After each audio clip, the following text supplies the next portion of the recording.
Bom dia, graça, paz e bem da parte do Senhor Jesus Cristo a todos e todas presentes.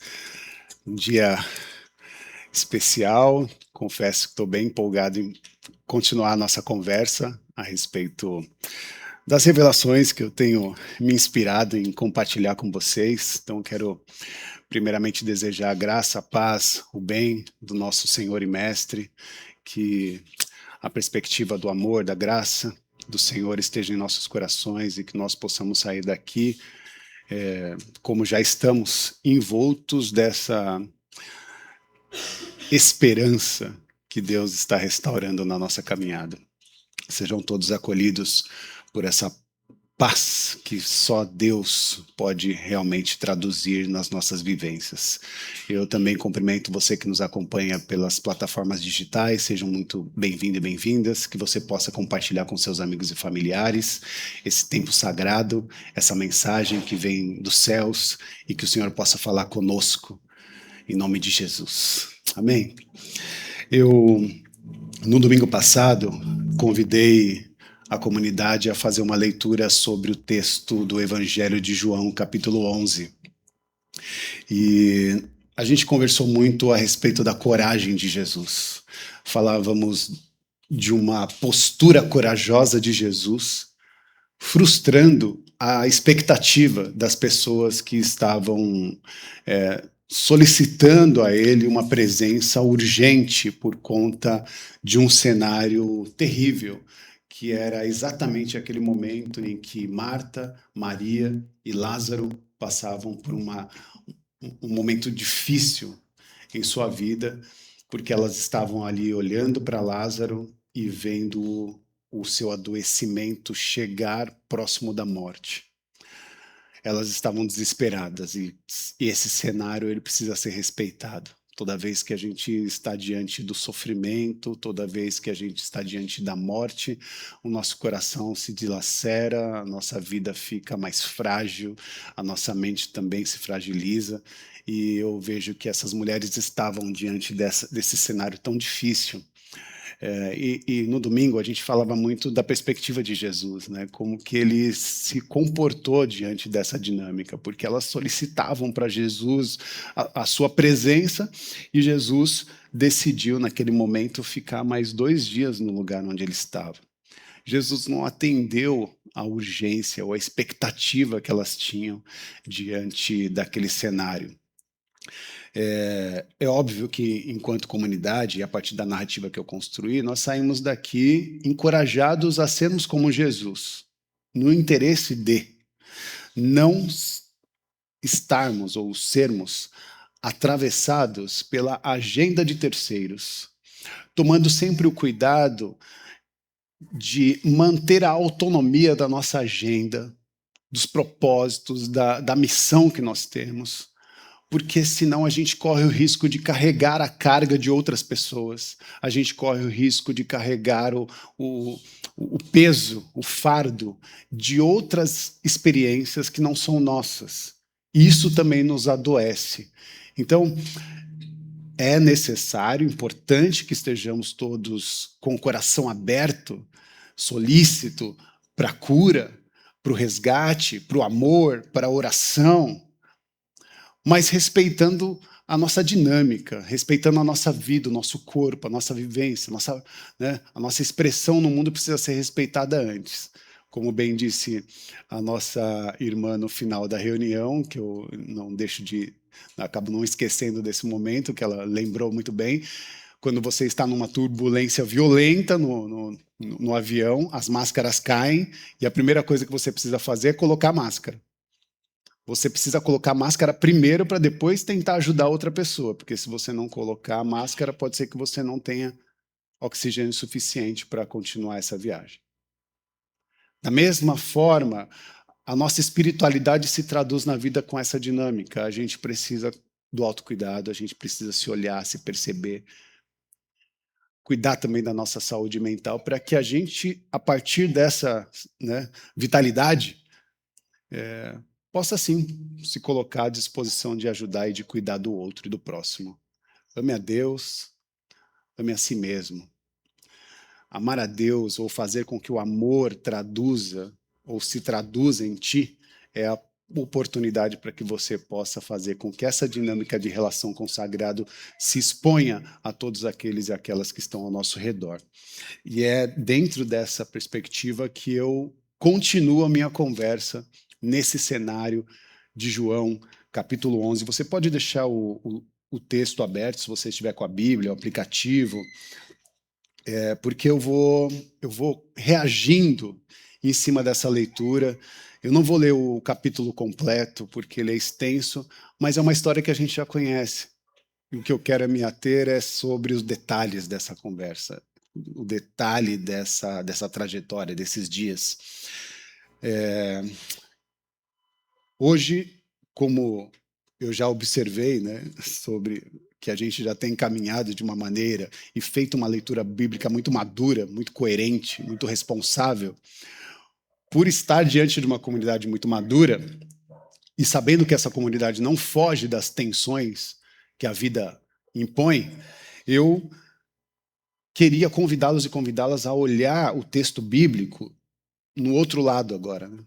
Porque se no domingo passado nós olhamos pela perspectiva e ótica de Jesus, eu quero agora olhar para as mulheres, para os familiares, para os discípulos. Quero fazer um olhar para as pessoas que estavam do outro lado. Como elas estavam percebendo Jesus, porque o custo do limite que Jesus trouxe naquela relação, ou na presença, foi medido por métrica humana. No final, quando Jesus deixa de chegar no tempo que lhe é exigido, aquelas pessoas olham para Jesus e falam: olha, Jesus não chegou a tempo. Jesus não chegou no tempo que eu queria. Jesus não chegou e Lázaro morreu. Essa era, na verdade, esse era o anseio daquela comunidade, esse era o anseio daquela família, que Jesus chegasse a tempo para curar Lázaro, que estava numa enfermidade absurda, a ponta da morte. E aí eu queria que vocês imaginassem esse cenário. Gostaria muito que vocês tentassem imaginar esse movimento, tanto do adoecimento de Lázaro naquela casa, junto com seus familiares e com seus vizinhos, com a sua vizinhança. E gostaria também que vocês percebessem como se deu essa dinâmica, porque Marta e Maria, ela chama um mensageiro. E não está no texto, mas é como se elas estivessem chamando o mensageiro e falando: você sabe onde Jesus está? Lázaro está muito enfermo. Eu acho que ele não vai resistir. E a gente está preocupado, e se Jesus estivesse aqui, certamente nós teríamos alguma resposta. Porque ele tá curando todo mundo. Ele está se manifestando nas vizinhanças e fazendo com que a cura se estabeleça na vida de muitas pessoas. Certamente, se ele estiver aqui, Lázaro também será impactado por essa presença, por essa manifestação sagrada que só Jesus traduz para nós como resposta. Então, eu penso que Marta e Maria estavam nessa tensão e deve ter perguntado para o mensageiro: você sabe onde Jesus está? E o mensageiro falou assim: eu sei onde ele está. Ele está ali perto do Rio Jordão, perto onde João batizava as pessoas. Marta e Maria vira para ele e fala: olha, leve essa mensagem. Diga para ele que o seu amigo, a quem ele tanto ama, está enfermo. E peça para que ele venha urgente, porque ele precisa de uma intervenção. Mande essa mensagem para ele. E o mensageiro pegou aquela informação e partiu em peregrinação até se encontrar com Jesus. Tem algo estranho nessa história, né? É porque naquela época não tinha WhatsApp. Naquela época não tinha e-mail. Não era um tempo de alta tecnologia. Aquele mensageiro era o WhatsApp do tempo. Ele pegou aquela informação e partiu para uma trajetória que saía da Judéia e Samaria, e ele foi caminhando até o Rio Jordão, que hoje Se a gente colocar no Google Maps, vai dar mais ou menos umas 27 horas de viagem. Então, essa era a trajetória do mensageiro. Era um dia de viagem, vamos colocar um dia, né? Um dia de viagem, o mensageiro partiu para se encontrar com Jesus, com essa missão de falar para que Jesus venha urgente curar o seu amigo. Só que algo aconteceu no meio do caminho. Quando esse mensageiro partiu em viagem, Lázaro não resistiu e morreu. Mas não tinha como avisar o mensageiro que ele morreu. O mensageiro continuou a sua peregrinação e foi ao encontro de Jesus. E onde Jesus estava? Jesus estava no Rio Jordão, ou na circunvizinhança ali daquela região. E Jesus estava num ambiente de muita conflagração, de muita revolta.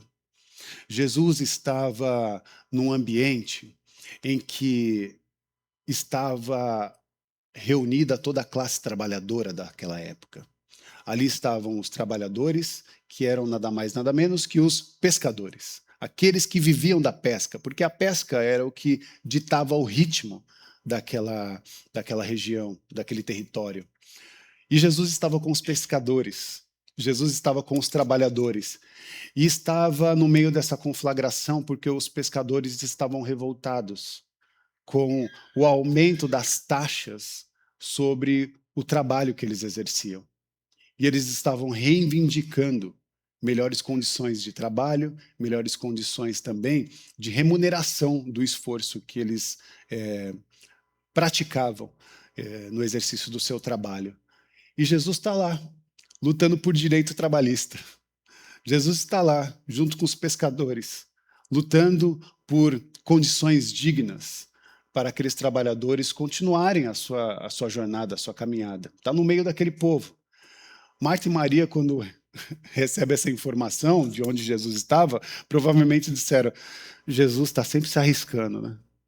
Jesus estava aqui com a gente há pouco tempo e saiu de uma maneira miraculosa da mão de pessoas que iriam apedrejá-lo. Quem lembra desse momento? Jesus ia ser apedrejado pela população onde ele estava, por ele ter mexido no sistema econômico da região onde ele se manifestou, que foi quando ele mandou os espíritos para os porcos se precipitaram.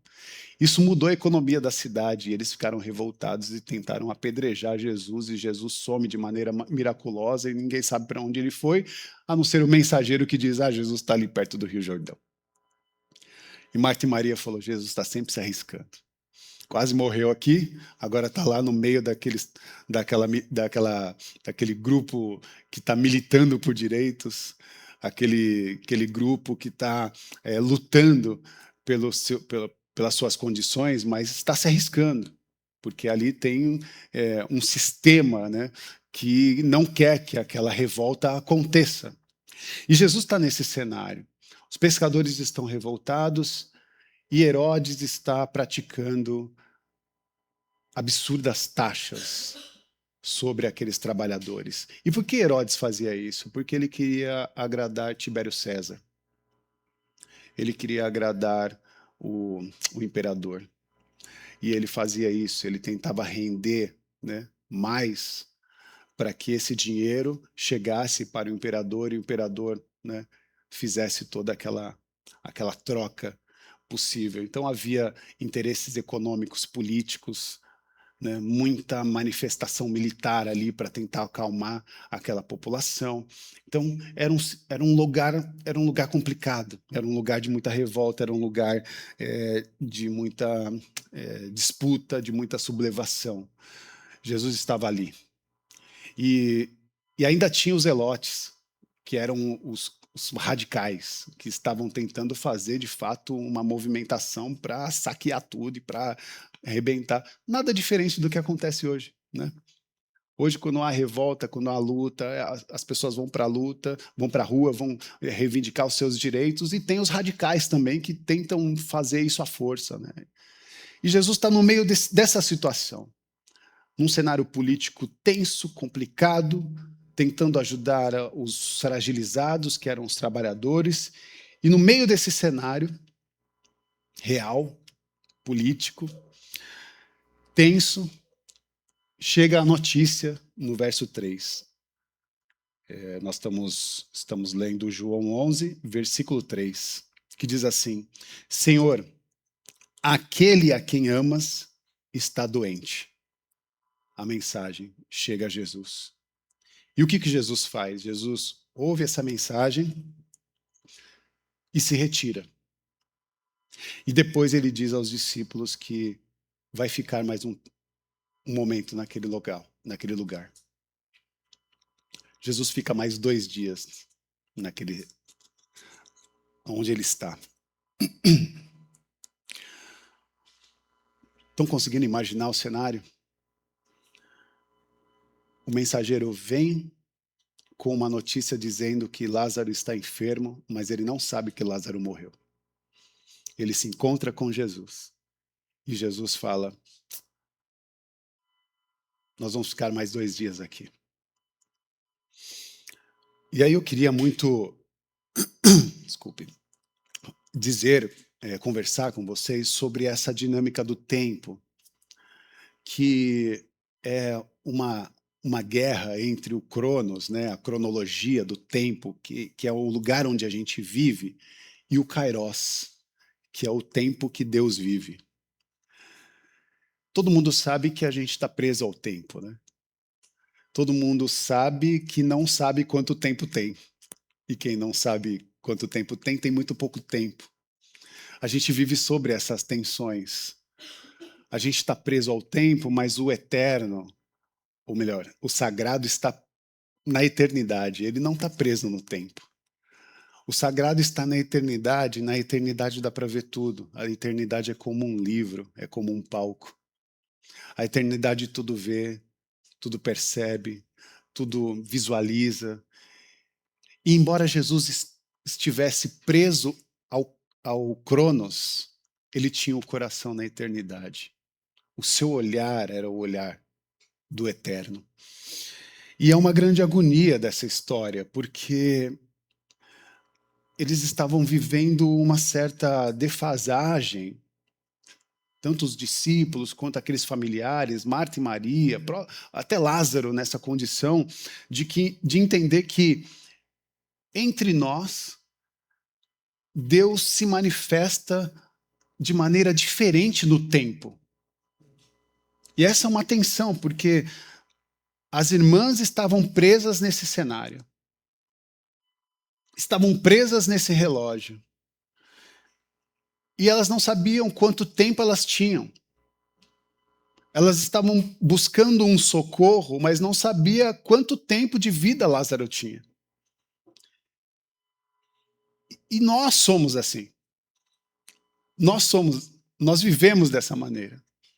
Nós vivemos presos ao tempo, presos ao Cronos.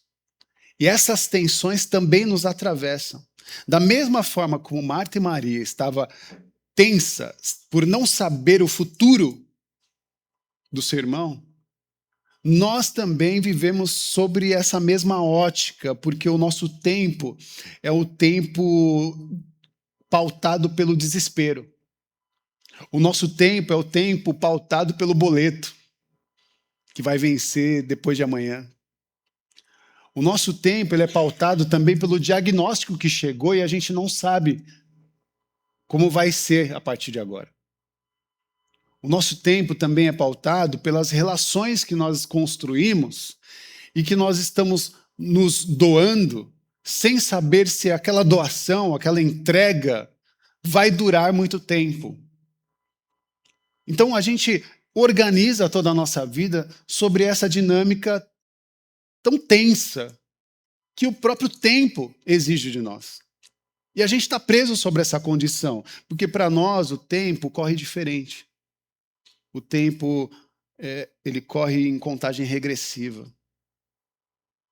O tempo corre para o final da nossa vida. O tempo anda para a nossa morte. Então a gente está sempre perdendo tempo, né? A cada dia que passa, nós estamos perdendo tempo de vida. E essa condição humana é desesperadora. É avassaladora, nos machuca, nos fragiliza, nos deixa preocupados, nos deixa ansiosos. Mas como é, meus irmãos, e eu acho que essa é uma pergunta importante para a gente pensar, como é que se vive com o tempo de alguém que está fora do tempo? Como é que se convive com o tempo de alguém como Jesus, que não vive dentro do Cronos e está no Kairos? Como é que se vive no tempo se relacionando com gente que está na eternidade, com o coração na eternidade?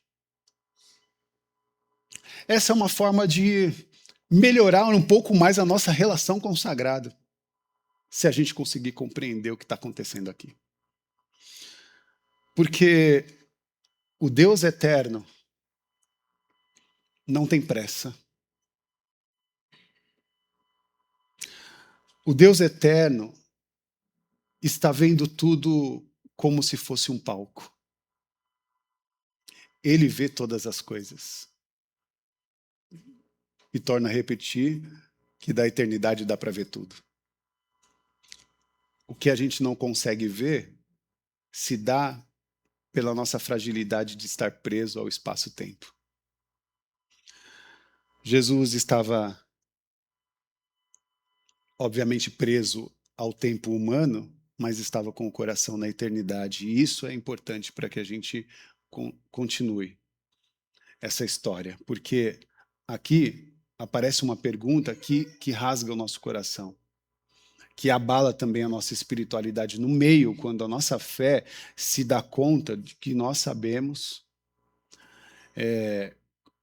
que nós talvez não sabemos como conviver com um Jesus que quando ele se manifesta para curar, a gente está feliz, a gente está animado, a gente está empolgado. Então a gente sabe reagir com o milagre. O que a gente não sabe reagir é quando o milagre não acontece. A gente sabe reagir e ficar feliz com Deus quando ele dá aquela resposta que a gente estava esperando. Mas quando a resposta não vem? Quando a cura não vem? Quando o milagre não acontece? A gente não sabe lidar com isso. A gente não sabe como reagir quando nada acontece, quando a gente está diante de Deus e diante da realidade e tudo que a gente vê é um mais absoluto silêncio.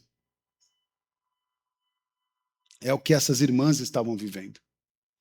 E é o que muitos de nós vivemos hoje, em diferentes formas e maneiras, porque quando nós precisamos desesperadamente de Deus, ele pode aparecer aqui, mas ele pode também não aparecer da maneira como nós esperávamos. E aí a gente fica desesperado falando, onde está Deus? Cadê Deus nessa hora? E a gente fica bravo, e a gente se embrutece o coração, como foi lida no início da nossa reunião pela Carol, aquela oração de dor, de sofrimento, de reivindicação de uma paz encarnada e não de uma paz que está plastificada na sociedade. Sabe? É sobre isso que o poeta está dizendo na sua oração. Eu não quero essa paz de plástico, essa paz fake, essa paz manipulada. Eu quero uma paz encarnada.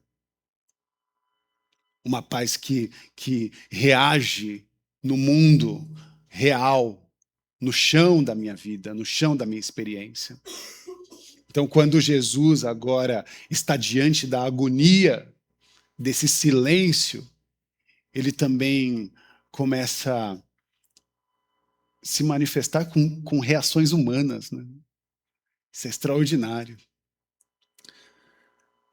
E o que a gente precisa, meus irmãos, é sair daqui com um aprendizado a respeito do caminho de Cristo, de como ele faz a gente aprender a viver dentro do tempo, aprender a compreender que a nossa vida se dá pela experiência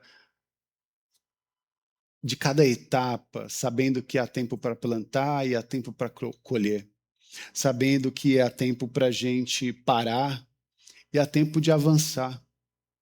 Existe tempo para a gente suportar também certas dores e amadurecer no aprendizado dessa dor, dessa dificuldade, dessa vivência. Na busca de uma superação, há tempo para todas as coisas. O segundo ponto que eu queria falar com vocês é sobre esse momento de morte da esperança. Porque é o momento do terceiro dia. E note, havia uma crença popular na época. Uma crença, uma bobagem, mas era uma forma das pessoas se ancorarem num momento de luto. Havia uma crença na época que a alma ficava fora do corpo por 3 dias. E que poderia, de alguma forma, a alma voltar para o corpo e aquela pessoa voltar à vida. Hoje existem termos científicos que de fato isso acontece, não necessariamente que a alma sai e volta, mas há pessoas que morrem que voltam à vida porque ainda o corpo tem impulsos, tem energia, tem alguns resultados que pode fazer com que essa pessoa reaja, né? Tanto numa forma de ressurreição via, né, impulsos eletrônicos, como pessoas que passam até mais do que 24 horas e voltam à vida por conta de introduções médicas, né? E naquela época havia uma fé que eles, que de fato era uma bobagem, mas as pessoas se ancoravam nessa esperança, especialmente quando elas estavam em luto. Então havia uma crença popular que uma pessoa que até 3 dias, depois que morre, ela pudesse voltar à vida. E é provável que aquele grupo de pessoas estavam ancorados por essa esperança de que Lázaro pudesse voltar à vida ainda dentro desse período dos 3 dias. Olha que curioso. Jesus, como sabe de todas as coisas e o seu olhar está na eternidade, sabia o que o mensageiro não sabia. O mensageiro veio pedir cura, mas Jesus já sabia que Lázaro havia adormecido. Inclusive, é essa informação que ele dá para os discípulos. Lázaro adormeceu. Aí os discípulos falam, mas se ele adormeceu, então a gente nem precisa ir. Aí eles falaram, não, gente, Lázaro morreu. Então, Jesus sabe da morte de Lázaro e mesmo assim se mantém mais 2 dias no lugar. Depois do terceiro dia, Jesus começa a sua saga lá do Rio Jordão até a região de Samaria. Quanto tempo demora para chegar? 27 horas. Mais um dia de viagem. Mais um dia de viagem vai fazer com que Jesus chegue só quando? No 4º dia. A real, gente, é que a gente é muito especialista em tentar achar esperança dentro das nossas próprias métricas. A gente é especialista em criar histórias e até crenças para ancorar a nossa fragilidade, sabe? A nossa dor também, as nossas perdas. E eu creio que essa população de pessoas também tinha suas métricas. E a gente fica assim, eu estou pedindo um milagre para Jesus, e se Jesus. E Jesus vai me responder até o final do ano. Eu tô aqui na minha oração, estou perseverando, e eu tenho fé que até o final do mês eu vou ter essa resposta. Hoje é o dia do meu milagre. Você entende que a nossa oração, ela vai reagindo dentro da perspectiva do tempo? E Deus não está preso ao tempo. A gente quer uma resposta para ontem, ou melhor, para amanhã, para o final do mês, uma resposta para até o final do ano. Ó, Deus, te dou até o final do ano para você resolver esse BO aí. Por favor, hein? Me ajuda, olha eu aqui.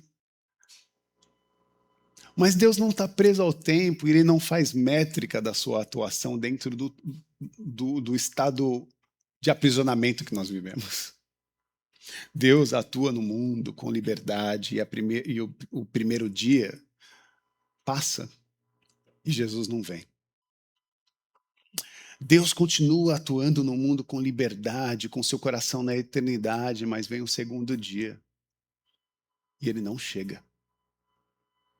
Vem o terceiro dia. E no terceiro dia, quando Jesus não vem, toda a crença popular, toda a expectativa que foi criada no meu coração, todo o prazo que eu dei para Deus, ó Deus, até o terceiro dia, volta logo. Esteja aqui até o terceiro dia, que vai que você ainda consegue pegar essa alma e jogar para dentro. O terceiro dia, ou o final do terceiro dia, é quando todas as crenças, todos os recursos humanos caíram por terra. A alma foi embora. Lázaro está morto. Lázaro não está mais. Ele não está mais quase morto. Ele não está mais. Lázaro morreu. E agora, estas irmãs, essas famílias, estavam diante de um cenário irreversível. E por conta dessa condição, eu vejo algo muito triste, né? Porque é onde a esperança acaba. É onde todos os recursos que tinham e eram viáveis foram aplicados. É o momento onde a religião perde a força, é o momento onde o cinismo nos atravessa e a gente vai criando desculpa para a perda. Ah, descansou. Pelo menos descansou. É o nosso jeito de tentar amenizar a dor de uma perda. É esse o cenário de dor que no quarto dia Jesus encontra. Marta vai ao encontro de Jesus e ela é um pouco mais bruta, assim, né? Para quem lê bastante assim a história, a atuação de Marta, a Marta ela é mais quente, caliente. Marta vai de encontro com Jesus e ela fala assim para Jesus, no versículo 21. Senhor, se estivesse aqui, se você estivesse aqui, meu irmão não teria morrido. Se o Senhor estivesse aqui, o meu irmão não teria morrido. Joga nas costas dele a responsabilidade. E esse é o grito de quem perdeu o prazo. Esse é o grito que muitas vezes nós fazemos em nossas orações para Deus, dizendo para Ele que Ele perdeu o prazo da resposta. Esse é o jeito que a gente põe o dedo na cara de Deus e fala: eu não quero paz nenhuma. Bobagem essa coisa de paz. Olha o cenário aqui. Olha a realidade. O caos, a perda, a morte, a dor, o sofrimento. Olha o nosso choro. Esse é o lamento de Marta, muito franca. Chega diante de Deus e fala: se o Senhor tivesse aqui, meu irmão não tinha morrido. Você fica se arriscando aí no meio dessa multidão, tanta coisa aí acontecendo e você ainda se arriscando. Mas vem o ponto de virada, né? Que aí é onde eu começo a terminar a minha mensagem. O texto nos dá um ponto de virada que acaba sendo definitivo para aquilo que nós chamamos de teologia cristã. Porque Jesus chega, finalmente ele chega.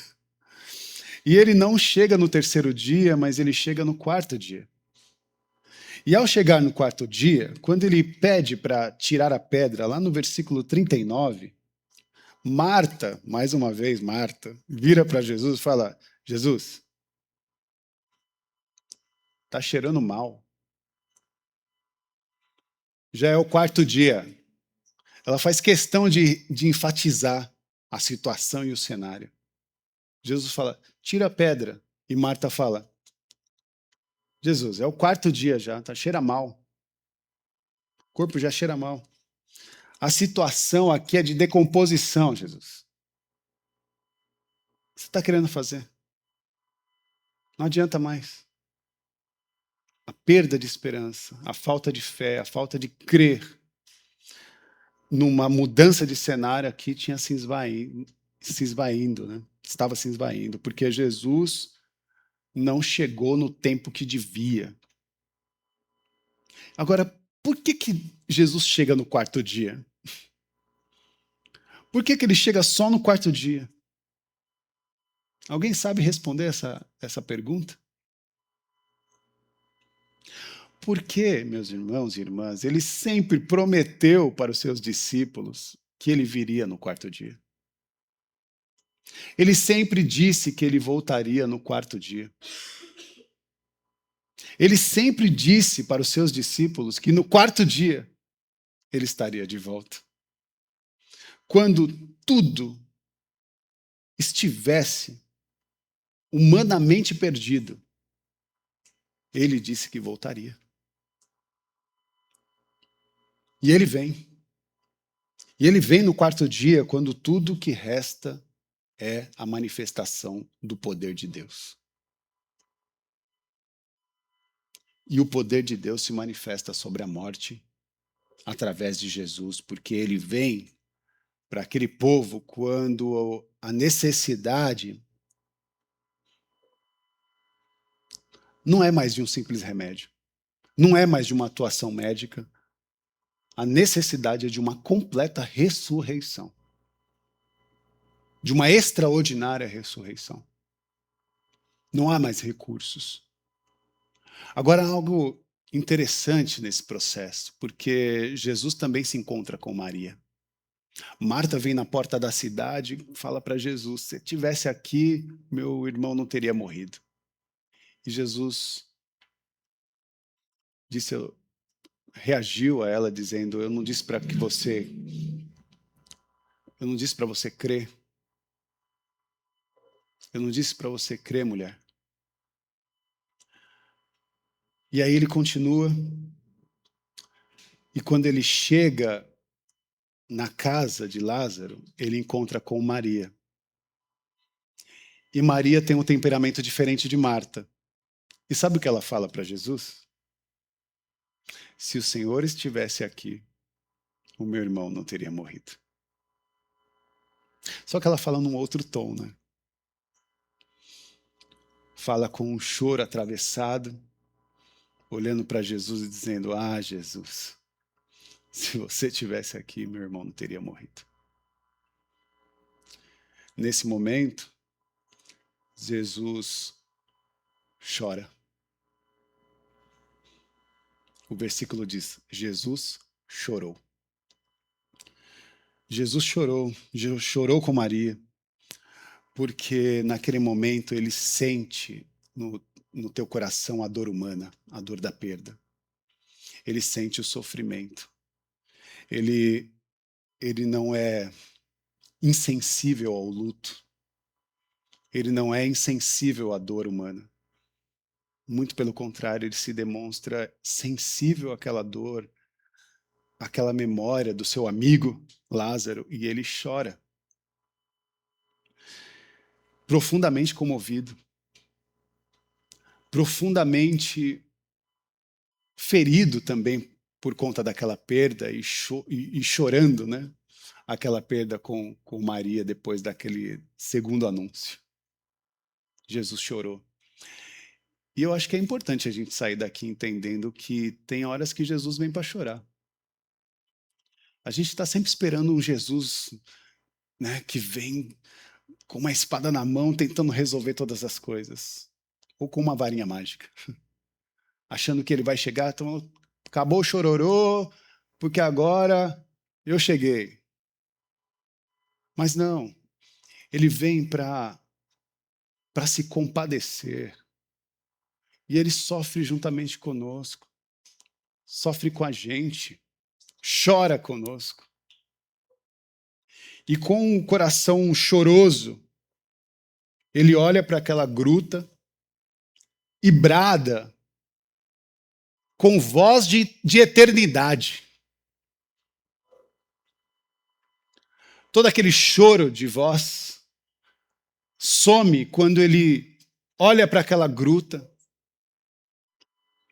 A sua voz se engrandece como uma voz de muitas águas, uma voz de eternidade, uma voz do eterno, dizendo: Lázaro, sai para fora.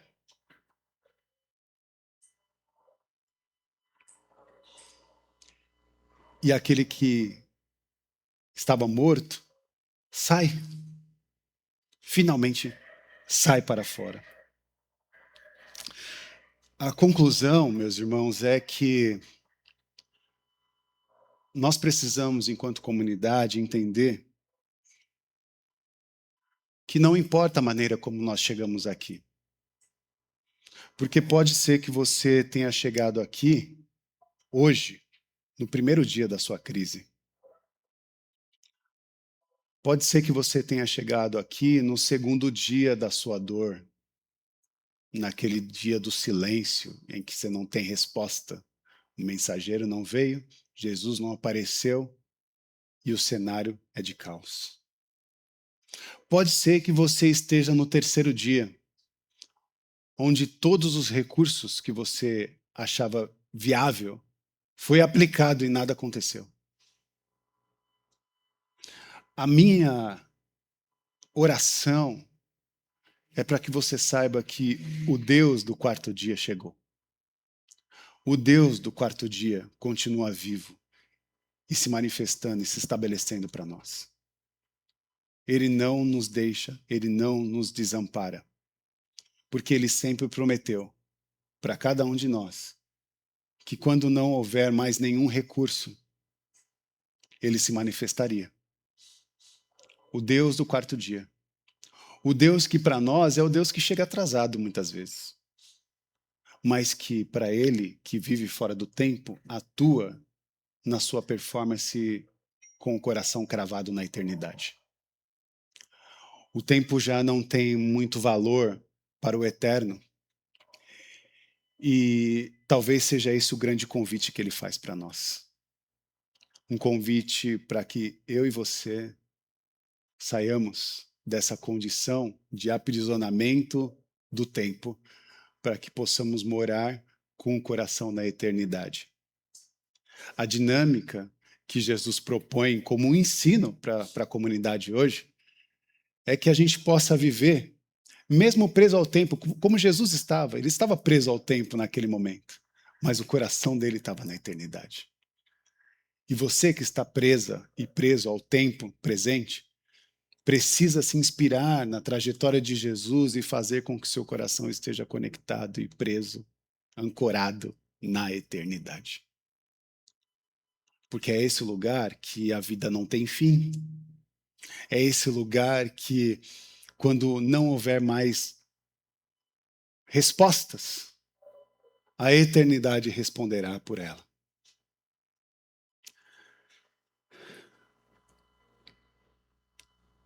E eu acho que eu estou aqui como um profeta de vida para a sua vida, para você. Um profeta que quer anunciar vida além do tempo, uma vida eterna que não tem fim. Não importa o cheiro da morte, não importa a situação que você esteja vivendo, não importa a condição, não importa a morte que atingiu seus projetos, não importa a morte que atingiu as suas relações, não importa a morte que chegou próximo da sua família, ou até mesmo que impactou a sua mente, não importa, porque o Deus do quarto dia chegou. O Deus da ressurreição. O Deus que, quando humanamente todos os recursos caíram, ele se levanta dizendo: vida, sai para fora. Que essa graça nos acompanhe, porque vem aí o Deus do quarto dia. Que Deus nos abençoe, meus irmãos e minhas irmãs. Eu quero orar com você, se possível com seus olhos fechados, que você possa entender a dinâmica de um Deus que está trabalhando ao nosso favor e que não atua no mundo com prazos humanos, mas que tem poder para chamar para fora tudo aquilo que está sendo sepultado. A demora de Deus não é um abandono, mas é um preparo.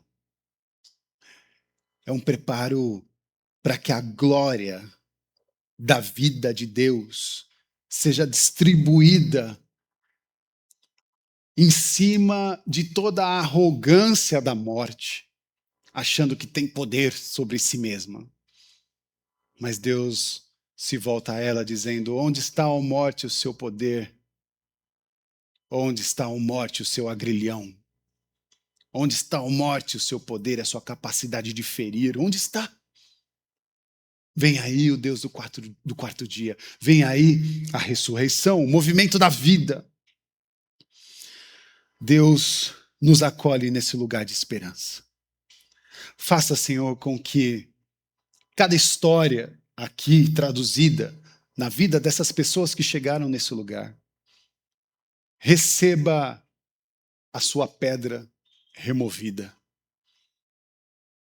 Que você possa deixar o Cristo arrancar a pedra. Que você possa deixar o Cristo desatar todos os panos, tudo aquilo que te prendia para a vida, para que você volte à vida, para que você volte a viver, para que as dinâmicas ao seu redor recebam vida, vida, vida, vida em abundância. Que Deus nos abençoe. Que Deus nos dê também paciência para suportar o tempo, para esperar com fé, entendendo que a voz dele está nos chamando do túmulo da morte para a sua maravilhosa luz. Essa é a minha oração. Que os corações machucados, feridos, enlutados, saiam daqui com a sua esperança ressignificada. Que esses corações sejam ancorados na eternidade, no lugar que Deus preparou para cada um de nós. Amém. Levante suas mãos aos céus, que o amor de Deus, que a graça do Senhor Jesus e que as consolações do sopro divino da Ruá, desse Espírito santificado, que se manifesta no nosso território, na nossa vida, organicamente tocando o nosso corpo, nossa alma, nosso espírito, nos envolve e nos traduz para uma vida plena. Que esse amor do eterno, que essa graça de Jesus e que essa manifestação do Espírito esteja sobre a vida de cada um que está aqui presente e dos que nos acompanham. Que Deus nos abençoe. Amém, amém e amém.